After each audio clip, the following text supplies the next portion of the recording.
Hi everybody, this week you're going to be learning about flowers.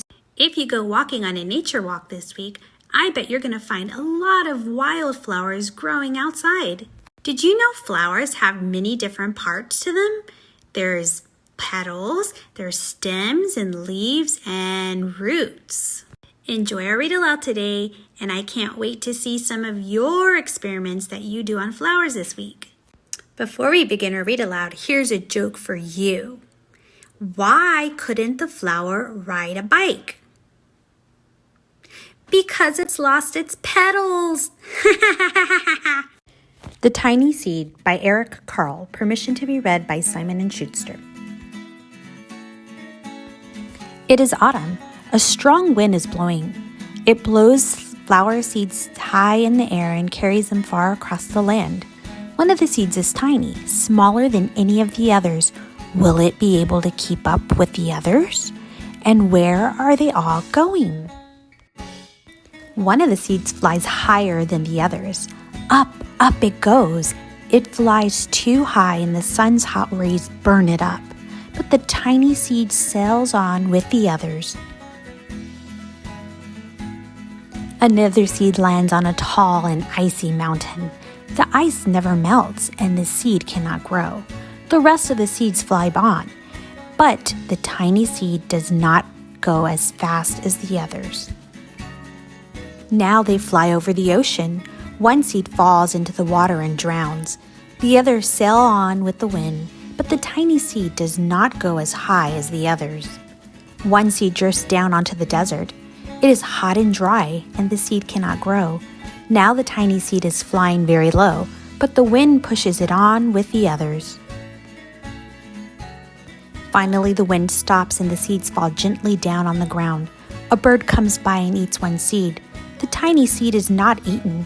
It is so small that the bird does not see it. Now it is winter. After their long trip, the seeds settle down. They look just as if they are going to sleep in the earth. Snow falls and covers them like a soft white blanket.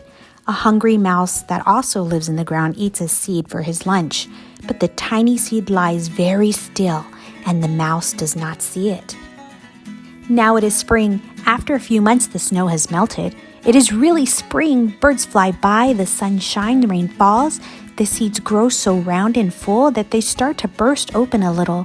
Now that they're not seeds anymore, they are plants. First, they send roots down into the earth. Then their little stems and leaves begin to grow up toward the sun and the air.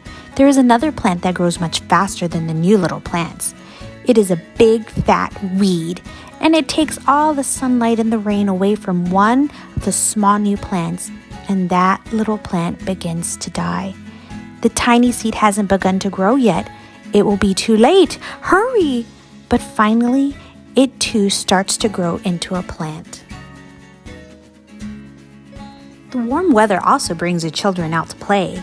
They too have been waiting for the sun in springtime. One child doesn't see the plants as he's running along and he breaks one. Now it cannot grow anymore. The tiny plant that grew from the tiny seed is growing fast, but its neighbor grows even faster. Before the tiny plant has 3 leaves, the other plant has 7. And look, a bud, and now even a flower. What's happening?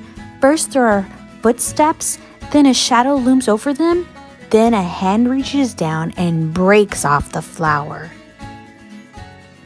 The boy has picked the flower to give to a friend. It is summer. Now the tiny plant from the tiny seed is all alone.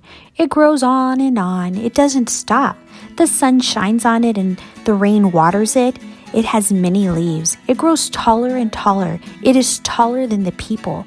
It is taller than the trees. It is taller than the houses. And now a flower grows on it.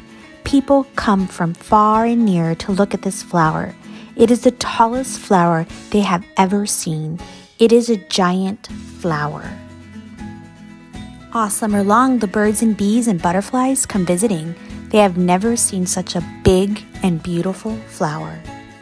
Now it's autumn again. The days grow shorter, the nights grow cooler, and the wind carries yellow and red leaves past the flower. Some petals drop from the giant flower and they sail along with the bright leaves over the land and down to the ground. The wind blows harder. The flower has lost almost all of its petals. Now it sways and bends away from the wind, but the wind grows stronger and shakes the flower. Once more the wind shakes the flower, and this time the flower's seed pod opens, and out come many tiny seeds that quickly sail far away on the wind. I hope you enjoyed the read aloud, and I want to hear some of your silly flower jokes.